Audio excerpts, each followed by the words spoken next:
Artımların olması üçün videonu bəyən, kanala abunə ol və videoya axıra kimi bax ki, artım məbləğindən dəqiq xəbərin olsun. Azərbaycan Prezidenti İlham Əliyev yerli televiziya kanallarının müsahibəsində son 7 il ərzində 5 sosial islahat paketinin icra edildiyini və bu islahatların 4 milyon vətəndaşı əhatə etdiyini bildirib.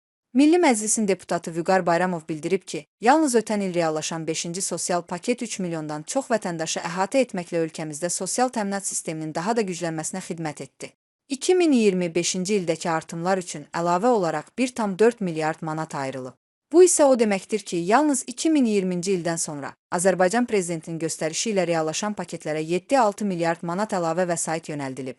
2024-cü ildə Respublika üzrə orta aylıq əmək haqqı 8,1% artmışdırsa, ötən ilin ilk 10 ayında artım 9,4% olub. 2025-ci ilin yekun nominal orta aylıq əmək haqqı artım fazının fevral ayının əvvəllərində rəsmi elan ediləcəyi gözlənilir. İlkin gözlənti 9,2% maaş artımıdır.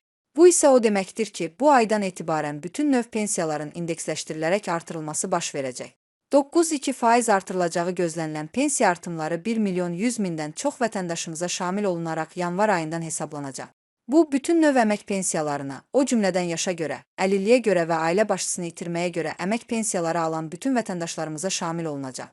Bu həmçinin o deməkdir ki, 540 manat məbləğində orta pensiya alan vətəndaşımızın pensiyasında bu aydan 50 manata yaxın artım olacaq.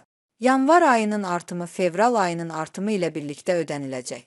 Nəticədə 2026-cı ildə Azərbaycanda orta aylıq pensiyanın təxminən 590 manat olacağı proqnozlaşdırılır. Yaşa görə orta pensiya isə 629 manata çatacaq və bu məbləğ 2025-ci illə müqayisədə 7,9%-dən çox artım deməkdir.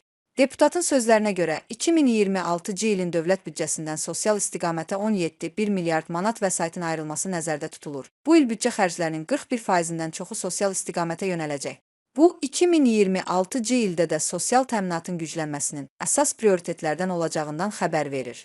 Bu məlumatları nəzərə alaraq, mənim fikrimcə təqdim olunan rəqəmlər sosial siyasətin sistemli və mərhələli şəkildə aparıldığını göstərir. Xüsusilə pensiyaların indeksləşdirilməsi mexanizminin orta aylıq əmək haqqı artımı ilə əlaqələndirilməsi sosial ədalətin qorunması baxımından mühüm addımdır. Bu yanaşma inflyasiya risklərinin və həyat səviyyəsindəki dəyişikliklərin pensiyaçıların gəlirlərinə təsirini qismən də olsa neytrallaşdırır. Eyni zamanda, sosial xərclərin büdcədə bu qədər yüksək paya malik olması dövlətin prioritetlərinin insan kapitalına yönəldiyini göstərir.